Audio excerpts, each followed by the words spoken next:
So Investment Club really has no format, so to speak. We just, either there's something that's on your mind that you want to talk about or know about, and we go from there, and usually we never finish. So why don't we start this way, since no one just jumped. I didn't even give you a chance.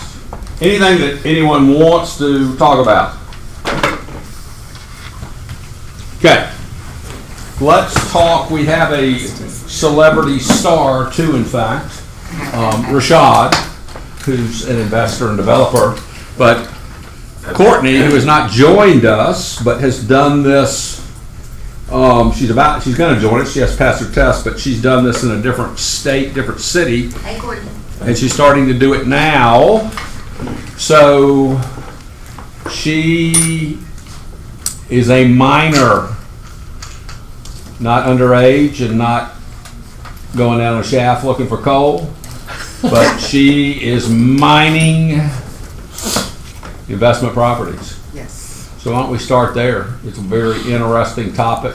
Sure. So it's a new world from what we live in. I mean, you know that I've invested for 30 years, and you know there was no such thing. Maybe there was at a very small and secretive level, but now it's almost a profession where there's people, because this town is so attractive right now to both owners and investors. There are a lot of people coming from actually all over the world.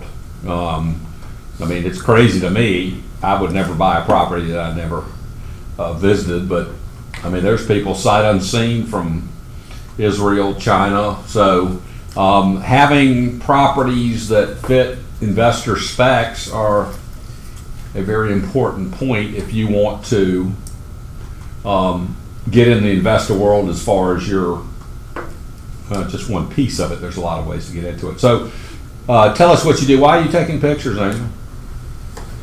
I was requested to do so, and you guys look amazing. Well, thank you. Who requested it? Rashad, Rashad. Oh, there we go. Thank you. I'm done. Rashad, thank you. Thank you. So, continue. Yes. So I would say about close to a year ago, I started mining in DC, in the DC area. I have a friend there who's an investor as well. Has been investing in DC for about 20 years.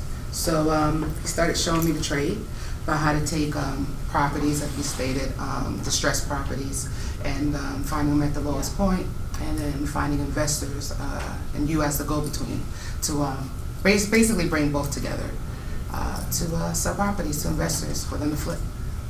So you are mining on both sides of the fence.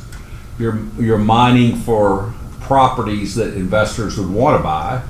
Yes. And you're mining for investors that want to buy. Yes. Okay. Or just mining just because, and then finding the investors and presenting those properties to them. So in Atlanta, we call that wholesale. Wholesaling. Same thing. So let's go, if you're willing to share, because we are sharing our best ideas. What's your process? Let's just go on the first side. So today you've woken up and you are going to mine. You're going to, what are you going to, what's your process? What are you looking for? How do you do it? Okay, so basically, like you just stated, some people wouldn't buy properties without seeing it, but we live in a different world where technology is just basically just running and pushing everything in every industry. So if I were to mine this morning, I would get up, turn my computer on, look for a location online, look at pictures, sometimes go for a walk. You can go for a walk online. I don't know if you understand what that means, but basically if I was just going to go outside and just look through a neighborhood and go for a walk and look for distressed properties, you can do the same thing on the computer. Look for certain properties that way, or basically put in a zip code, and then there's a process of looking at that particular property, breaking down the property, figuring out what the ARVs are, the MAOs, the maximum allowed that you can put on that property for the investor, and then you present those properties to the investor. So. Okay, let's not in here, let's just assume no one knows lingo and letters, so Okay, so there's like a formula, Right. like a standard formula that you can go by, which is called an ARV, where you would find like the purchase price of that particular property after it's rehabbed. And then you would work backwards by trying to figure out what the repair cost would be. And then there's the formula, which would be like you would times that by 0.65 or 0.70, sometimes in the higher market, 0.75. And then it gives you a number. When you get that number, that would be like your base number of what you would expect to present to an investor for the price of the property. What you'd pay for the property. Yes.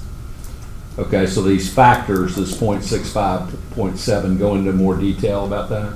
Well, it's not so much more detail for me. It's just basically simple. I just go by the formula, so I don't go too far into thinking about, you know, more detail than that. Okay, so let's try to do an example. So let's just say you're starting at the answer first, which is the price you're going to sell it for, right? Okay. Yeah. So let's just say you found a house for $425. Right. That's what you want. And this is, you're not renovating, you're buying a lot and building or knocking down and building? It all depends on what the investor wants. It all Okay. depends. If you were knocking down or actually adding square footage to the house, Right. then obviously would be more value in the house. Okay, so 425 is our final target price to sell it at? Right. Okay. Let's say it needs like 125 in repairs. So what you would do is 425 times 0.65. What is that number? I don't know, someone who has a phone? Good. I'm going, I'm just slow. 280. That's 400, oh, you got, No, I would guess about 280. 276.25. oh. Wow, To be exact, nice. thank you. Okay, Thank you. Okay, and then what you would do is you would subtract that repair cost, which we said is 125 from that, okay, right, from that number. okay. All right, Which gives you what? 151. Right. So now what you want to do is obviously you don't want to present that particular cost to the investor. You want to make some room so you can negotiate with the seller. So I wouldn't present 151. That would be like the top, I guess, of the line. So I would actually start lower than that when I'm negotiating with the seller to get the property at a lower cost. okay, that so would this be- is what you're saying, this is your cost to get it back on the market? Yeah, well, yeah, kind of. But see, okay, so you have the 151s, right? So then, let's say Rashad is the seller now, and I want to sell that to him. Actually, I'm not going to present 151 as the price to him. I'm going to present maybe I'm going to start at 130, Okay. and then negotiate my way up to a number that we can both feel comfortable at, and then still have some room for profit. Okay, so this is what you think it's gonna be to fix up the property? Yes, this I'm just And giving you an this example. is what, profit? That's what the bank, the loan to value ratio from the bank. So basically, most banks say hard money, whatever, they're gonna loan you up to 65, 70%. Okay, so this That's is your what I was loan. trying to say. Okay. Thank you. There we go. I'm just trying to get this clear for everybody. There we go. So this is the max you think you would maybe pay for this? Exactly, but obviously I want to present that max number to as my potential offer. I would Okay. go lower than that. So you wake up and so try to get some more visual, something we can touch and feel. You're on your computer, and what's your process, what's your mind thought of where you're obviously walking through listings and going nope, nope, nope, yeah. Okay. Well, let's just say, okay, I find a property. Now I need to know what's going on with that property. So I need to find out through certain websites if there's a mortgage on there are liens on there, tax issues. So if you're doing it from like a grassroots standpoint, instead of, because I'm not an agent, so I don't have liberty to see everything at one time as if I was an agent from like an FMLS standpoint. Right. So what you're going to do is you're going to break all that stuff down. You're going to have to go into these websites and find them individually. So that may be court records. Court records are going to give you the name of the person if there's a court case on the property, and then you factor that in. Probate, you go into probate to find out what's going on with the probate estate of the property. From there, you're looking at pictures, you're pulling permits, you're going to permit sites to see what's been done on that property, what hasn't been done on that property, all because you saw a picture, like you stated, that you're interested in. You want to see a little bit further if there's been any repairs done on that property or not. So it just gives you a better complete picture of if that property is ready to go for distress purposes and not for. So you're really, your target is more, it doesn't have to be distressed. Not necessarily, but that's something that I focus on. So that's where you find most of your potential, Yes. right? You're Yes. shaking your head. So we co-join is what we do, and so what I do is I bring zip codes to her attention, and what we're looking at is expireds and withdrawals, and then we take it to the streets. We go out there and we take it to the streets and we meet folks, and we go and we have a process. So we have a circle is what we do. I have a circle of investment. I have a commercial lender. She's a minor, and then with that, I've been a contractor for over 20 years. So what I do, is her and I coordinate the territories, of urban renewal, so to speak. And we're looking for properties and stuff that are not distressed because it's in ease of time. So what we do is we go and we introduce ourselves. We do it a couple different ways. I have a soft touch letter which I send to properties of desire. And then with that stuff, we're also going into these territories, kind of walking and meeting people and stuff and spreading the word to build our brand. Right. And then with that, So just, can I interrupt you sometimes? Yeah, absolutely. So the territories you're going in, what's the criteria for choosing those? basically and stuff like, in the urban renewal territories and stuff, you can find maybe a street that has like 10 properties and 2 of them are renovated and they go for high dollar. And maybe the other 7 to 8 of them are really still in need of total renovation. Okay, so give us an idea of 3 areas that would be areas that fit that criteria for you. Kirkwood, Edgewood, Decatur, West Side Atlanta, that kind of thing. Okay, so when you say west side, you mean Oh, that's West like End, Old Twin City? Old Turner Field, Okay. that kind of thing. Okay. Okay, so all these are possible areas that fit your parameters of we're interested in these areas. Yes. Okay, so then continue. Okay, so what we do is we're going to meet people and trying to introduce their ability to sell for cash, and we can find properties at low price points and stuff that are not necessarily in a constrained time frame. And so with that, then we kind of parcel it through our investor network and say, hey, property X and stuff, it could be a purchase price point of $50,000, $60,000. With that, I have an estimating program that I've been using for over a decade. And so I can go and scientize the entire renovation and put it into a detailed report. And that purchase price point along with this, and then the comparables of the, market value at full retail is spot on with the commercial lender all day long. And so we can offer all of this in a snapshot of A to Z for the investor, and they can choose to do the contracting work with me or not. But what they owe us is the listing at full market value at the end of the day, as well. And do you get paid you get a commission on the purchase up front? No, that is really a finder's fee for the minor, not for me. Okay, but y'all have presented 2 different Yeah, I was just coming pathways. Yeah.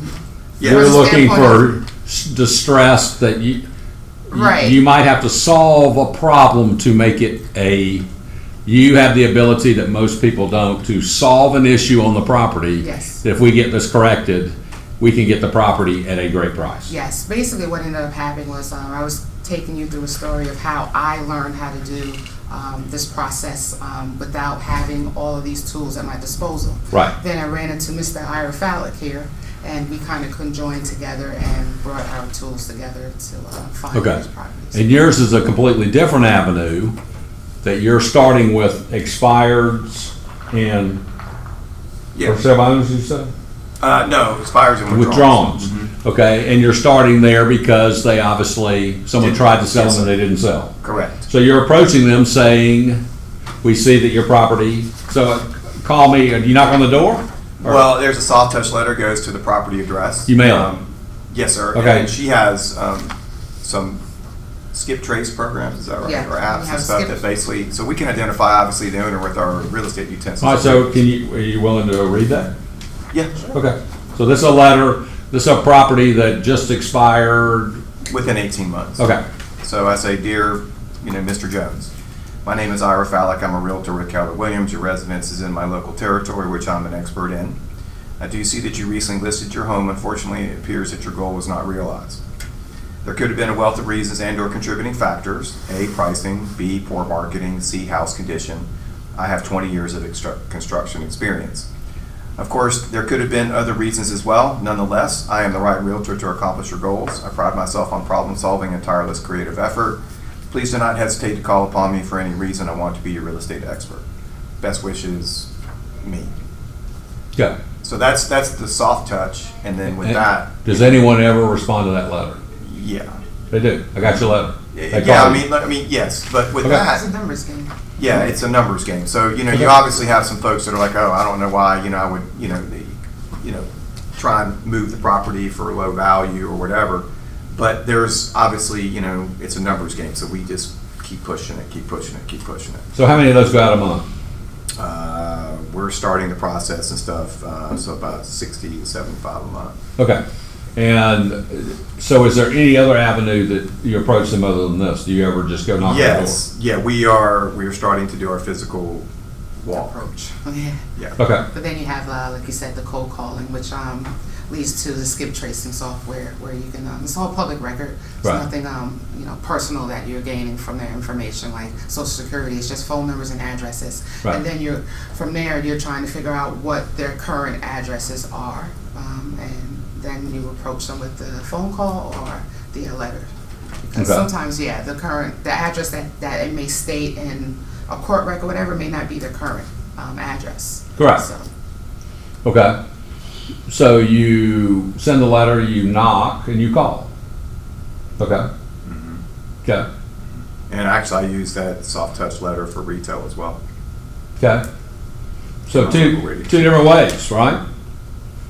Yours is, I guess, a much greater potential of if you can come to a price that both agree on, you can move forward, right? Yeah, I mean, so it kind of came to me. I had a couple of clients and stuff it was in February and stuff. We were moving through Decatur. They wanted to be in that territory because, they were lesbians and they wanted to be in a more eclectic, accepting area. And so as we were traveling through these eclectic areas and stuff of urban renewal, there's just so many houses out there and stuff that have been, and then they have the better potential for ownership outright because they're 1930 built, 1940. They might have already gone through their 30 years and then some and stuff as far as mortgage is concerned. But there's lots and stuff that are out there that are in tragic shape. So when you go and you do your expired search and your withdrawals and stuff in those zip codes, you can see lots of folks that advertise the house maybe at $100,000, or it's currently listed at $100,000.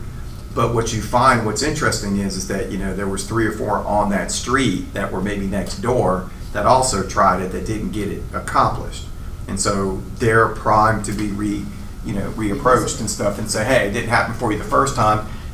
She has it listed for $100,000 and you're two doors down. If I give you 50 under the table and stuff like that, we can get you out of here and you can, go on your way.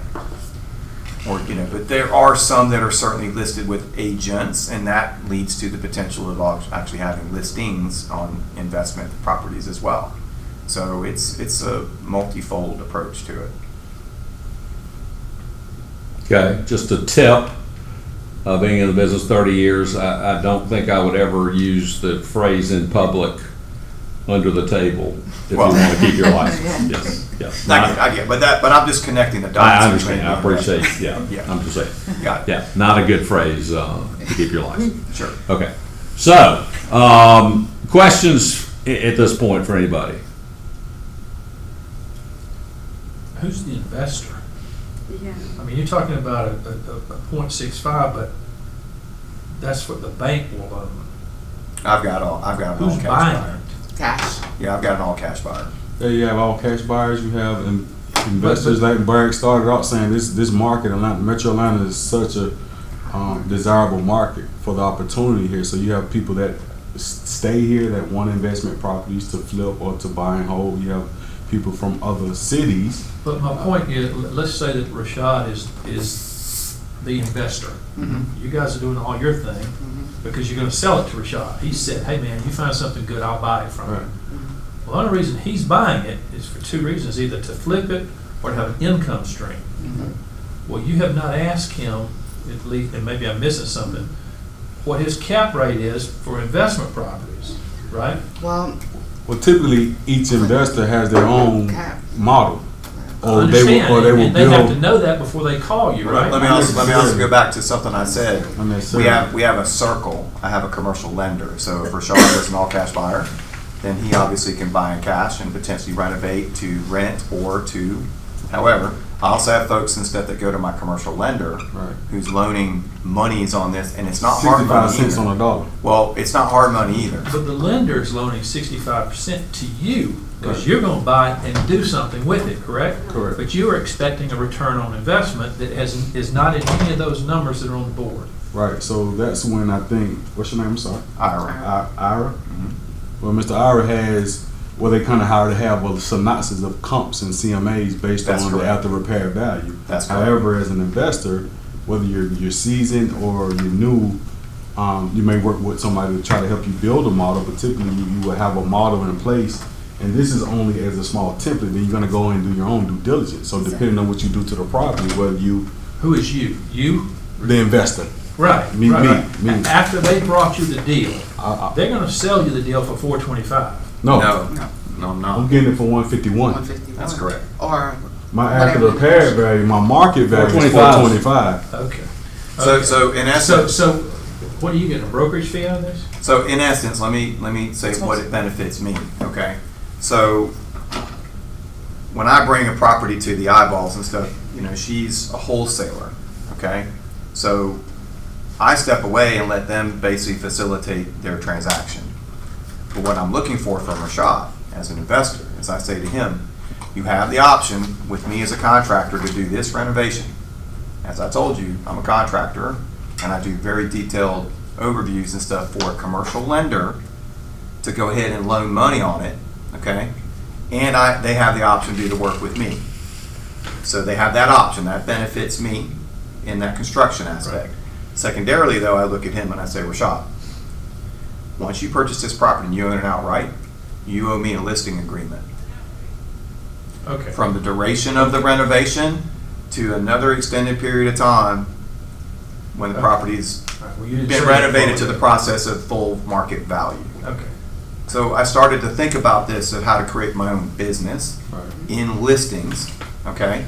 Because I just got told last night stuff somebody was using somebody else, on a listing. So with that being said, you try and facilitate and create your own aspect of business that way. Right, and I have a ton of events of knowing my investment properties. I would have the same situation with some of my investors, as well as I do my own development. So what I do is similar to what they've done as well. Is I find properties, and I get properties brought to me all the time because I'm an investor developer, from wholesalers or actually from banks. Commercial banks call me about properties as well that other investors have defaulted on. Right. To say, hey, I know you can buy it cash, whether you have anybody that may fit this template for it. So I'm able to take this on to my investors or keep it for myself. Take the property down, do the renovation, and sell it at a fair market at a retail market value. So there are a number of there's no one set way. You have to kind of find your model or create a model for an investor. And I think the most important thing is coming from contribution. And if you come from a place of contribution where they feel like they need you as an asset to continue to move forward and to grow their business, then you at that point in time put yourself in a place where you will continue to grow your business and get a lot of referrals in that business. Yeah, so I agree with him. So what we're attempting to do, because Brad will tell you, I just put my license back in place fairly recently. I'm building our brand. She's building hers as a wholesaler, and I'm building mine. because like he's recognized at this point, he's been doing it long enough that banks are contacting him. He's got people who may have had a success story, and that person goes, hey, you've got to talk to him. He made it happen for me. And so what we're doing is we're building our brand. But I have like an all-cash buyer who just presented himself to me, and then I have a person who's a business owner who's looking to do this as well. So what we're doing is we're taking it to the streets, both in literature format, cold calling, and now we're going to walk the territories directly and meet people and shake hands, kiss babies, and pass out cigars.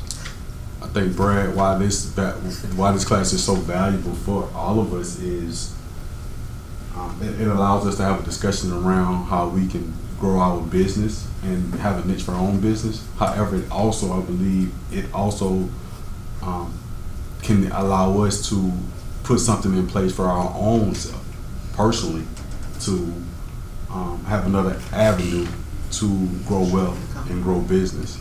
And for me, that's why I started my development company, because I've been in business, I've been licensed since 2005. So I've seen one of the worst recessions to ever hit this country from 2007 to about 2010, 2011. And I seen prior to that recession, I seen agents and realtors making money hand over fist. And when the recession happened, some of those same agents barely could put gas in their car. And what I said to myself is I never wanted to be in a position of that place. And when I had the opportunity to create another avenue of business where I wasn't necessarily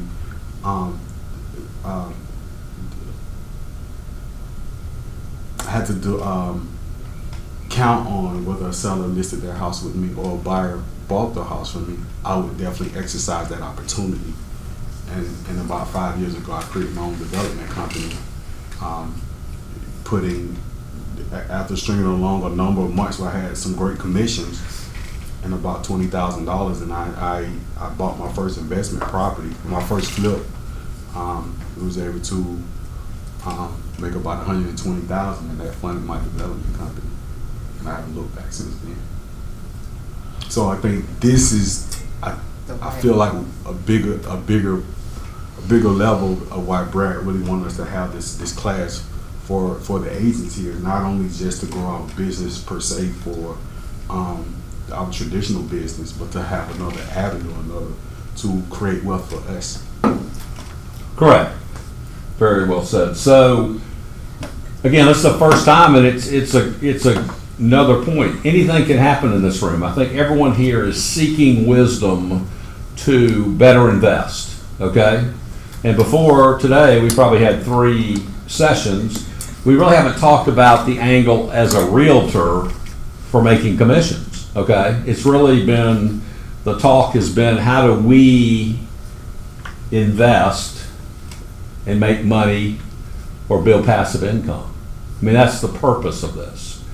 Again, Keller Williams is a very head of the curve company that causes people to think bigger, way bigger than most have ever imagined in life. I attribute where I am and where my head is right now totally to this company, having been with it 20 years. And one thing that became very obvious is right on the cover of the book. You know, have a career worth having, a business worth owning, but a life worth living.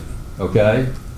And I think a lot of people, most of the planet will never even have that thought their whole life. They'll never even consider a life, what is a life worth living, okay? And if we were to all write that down, you probably get some different answers in here, okay? But it should be, I don't know why our educational system doesn't bring that up to kids at a young age, because if you hadn't thought about it, it's not going to happen, okay? If you don't realize you're playing a game, you can't win the game. If you don't know the rules of the game, you can't win the game. So what's the definition of a life worth living? And it's a lot different for a lot of us, okay? But I think most of us, not everyone, most of us, it would include a standard of living that is probably at an escalated level, Okay? I'm not saying that's true for everybody. Okay? And I think for a lot of people that would be combined. So, again, most people hadn't thought about it, but to me, a pretty good definition is I could live, and it's probably above any of our standard of livings right now. If you just were able to free think and said, have you ever thought about living your ultimate life? I mean, sometimes it's amazing when I go to something that someone is a really big thinker, and I leave the class wanting to just go in a corner and get in the fetal position and just almost weep and go, how did I quit thinking so big? You know, I mean, this is my target of big, and it's just peewee, you know? And I mean, so the more we're aware of this and we stay attuned to the big goal, and it's different for all of us, but let's just say on average, and I know it's different, but you know, especially if you have kids, let's just say monthly right now. Monthly to get to the next month, break even, all expenses. You either have a mortgage or a rent. You have a car payment or you don't. Gas, insurance, food, some entertainment. In this room, we're probably somewhere between $3,000 a month and $15,000 a month. Okay? I mean, that's the truth, right? To break even. We're not getting it. And I'm just saying, you're living at $7,000, $10,000, $12,000 a month. That's a pretty good life. It really is. Okay? I mean, in the standards of the world, it's an amazing life. But is that your ultimate life? You just go, well, this is pretty good. I have a nice house in East Cobb. I drive a nice car. Is that really all? And if it's all you want, that's great. You know, I think contentment is highly underrated. That you just go, I'm good. That's pretty cool. Okay, or deep down, if you look in the mirror and you're honest with yourself, or you shoot up with truth serum, is this really not what you want? It's not everything you want. And if that's the real truth, then every day you're lying to yourself. Okay? So what is that ultimate life? Okay? And it's different for different people. I mean, do you want a nicer house, or do you really? I really do want a second. I really want a house in Vail. I really want a house at Hilton Head. I really want a house at Lake Lanier for my family. I mean, I'm not talking one of these, or it could be all of them. I really want to travel the world 2 weeks out of every quarter. And then pieced in with this could be, let's just say money's no object. Rashad and Brad, every month, first of the month, whatever your number you want, you're just going to get a check from us in the mail, okay? It's really weird when I talk about this to people, because if I said, every month the rest of your life, this number comes in, it's just in your mailbox. What would you do with your life? And so many people go, oh, I'd invest. No. You don't need money anymore. I mean, we've been in the work, make money thing so long that if you most people can't take that out of their mind, okay? Your goal changes though. Once Right. you reach that goal. Right, you don't have to. You have all the money you want. What would you do? Okay? And that's where we really start getting into some cool thinking. Okay? What is it that if you were doing it all day long, every day, you would just go, this is the greatest day ever, and I get to do it over and over again. For some people, it could be work. Some people, I mean, I like to work. You know, I'd like to back down a few days a week, but I like work. But I'm just saying, you want to coach kids soccer. Okay, I really want to coach kids soccer, which pays 0 to nothing. Well, I really would like to take 3 years and really become a concert pianist. Or we can go on and on, okay? Where are those dreams? But most people that I see, and that's a cool part of a life worth living that most people never get to go for, okay? Because they have financial obligations, okay? And I appreciate you have financial obligations, you meet those. But what would happen if we could actually have this number that really, we want this life, and we're not being pigs, okay? We're not going to say, you know, I need $480,000 a month, okay? I mean, but better, even better than the $7,000 to $15,000 life, which is a grand life. So let's just put it at 20 to 50 a month, comes in automatically. That's a pretty grand life. and that you can live now at a very awesome level for you and your family, but you can also at the same time totally follow your dreams. To me, that's my definition of a life worth living. Your passion. And it could be, some of that money could be, I now have the ability to just help people, okay? Or give to people. That could be a part of it. And that, it's funny, one day I was laying on the sofa, it was in the fall, I guess I was waiting for college football or something, just looking out at the trees, and it just came, because I'm always, it seems like so many people are searching for happiness and what's happiness, and there's a million definitions, but it just came to me, this is kind of from Gary, it's like, because Gary kind of teaches us, it's like, imagine that every day you did exactly the things you like to do, and the things that you didn't like to do but have to be done, someone else is doing those. Okay? I think you'd be pretty happy, right? And there's a lot of things in my life like that. Like, I've been married 36 years. I mean, I have a great relationship, but the standard in our house is my wife's a yard person, okay? That yard is going to look good. I don't want to mow it. I do not. So your wife knows my wife? Yes. Okay. Yes. So, I think we married the same woman. Yeah. but if someone is really doing an awesome job at that, and that's in my budget and I can afford it, happy, we're getting, this is, standard in my household, but I don't have to do it. And I can be doing things that, I don't want to cut the grass, I want to coach little kids playing baseball. That's happiness to me. So that's kind of where all this is coming from. And to do that, we have to have passive income, meaning income that comes in without you working at that level, that 20 to 50 level. That's the target. And that's why we're here talking about it. And there's a lot of ways to do that. But if you can imagine that, and it's hard to imagine that money comes in every month, whether you go to work or not,